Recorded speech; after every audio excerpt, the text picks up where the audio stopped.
जिंदगी में जब कभी भी अपॉर्चुनिटी आती है तो हमें उस अपॉर्चुनिटी को वक्त रहते उसका फायदा उठाना चाहिए, या यूं कहें कि जब कभी भी अवसर मिले तो उसे आज करेंगे, कल करेंगे, परसों करेंगे, तरसों करेंगे के ऊपर नहीं छोड़ना चाहिए।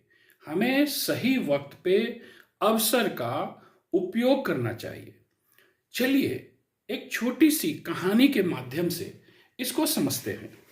एक मजदूर मिट्टी की खुदाई कर रहा था और खुदाई करते वक्त उसे एक चमकीला वस्तु मिलता है और उस वस्तु को वो उठाकर, चूंकि मिट्टी की ढुलाई वो कर रहा था तो उसके पास एक गधा भी था, तो वो उस चमकीले वस्तु को लेकर अपने गधे के गले में हार की तरह उसको डाल देता है और वो लेकर अपने गांव की ओर चलता है। रास्ते में एक सेठ जी मिलते हैं। सेठ जी पूछते हैं, भाई इस ये आपने गधे के गले में ये चमकीला वस्तु क्या डाल रखा है? वो मजदूर कहता है, मुझे तो नहीं मालूम, मैंने बस चमकीली वस्तु देखी, उसको मैंने डाल दिया। सेठ जी कहते हैं, ऐसा करो ये चमकीली वस्तु आप मुझे दे दो।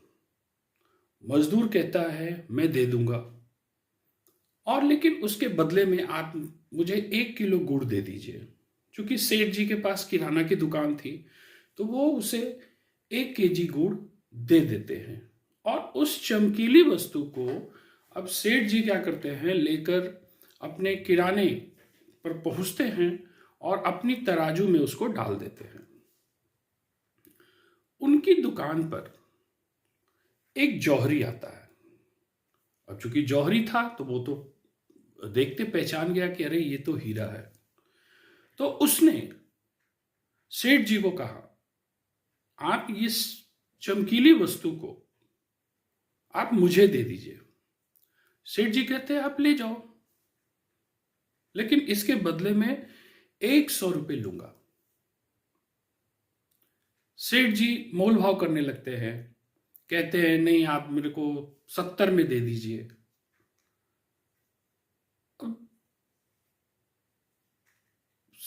सेठ जी कहते हैं, नहीं भाई इसमें कोई मोल भाव की जरूरत नहीं है, आपको लेना है तो मैं 100 रुपीज ही लूंगा। किंतु जौहरी बहुत ही कंजूस व्यक्ति था। वो बार बार अपनी बात को दोहराता रहता है, आप मुझे 70 रुपये में दे दो। और सेठ जी टस से मस नहीं होते हैं।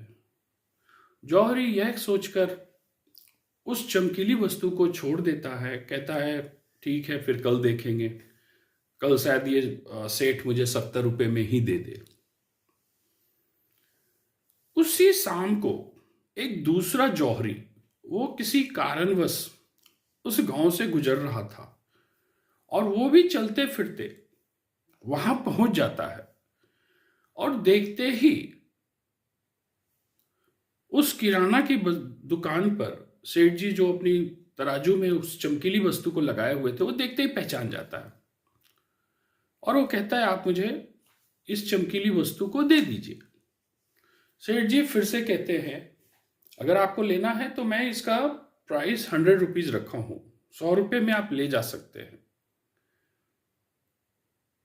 वो जौहरी बिना सोचे समझे, बिना वक्त गवाए 100 रुपया देता है और उस चमकीली वस्तु यानी हीरे को लेकर वहां से चला जाता है।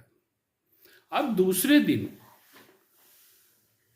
पहले दिन वाला जौहरी आता है और देखता है, जब दुकान पे पहुंचता है तो देखता है तराजू में वो चमकीली वस्तु है नहीं।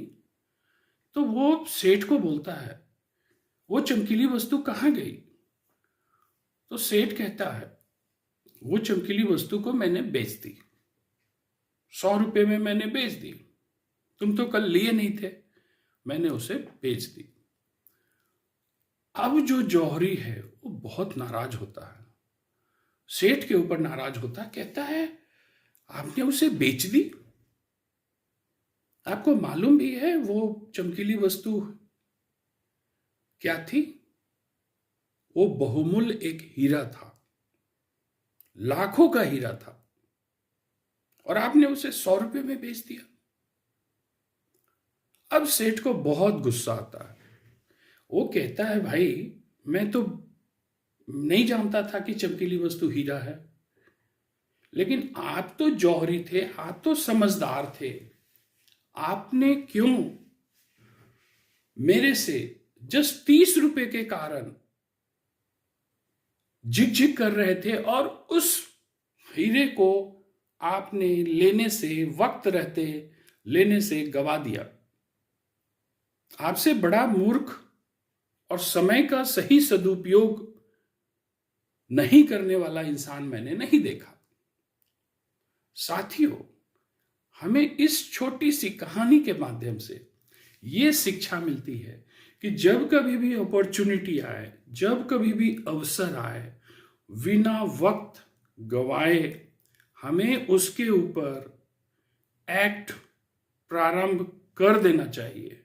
अन्यथा बाद में फिर समय निकल जाने के बाद पछताने के सिवा कुछ नहीं रह जाता है। वैसे भी कहते हैं कि शुभ कार्य में देर नहीं करना चाहिए।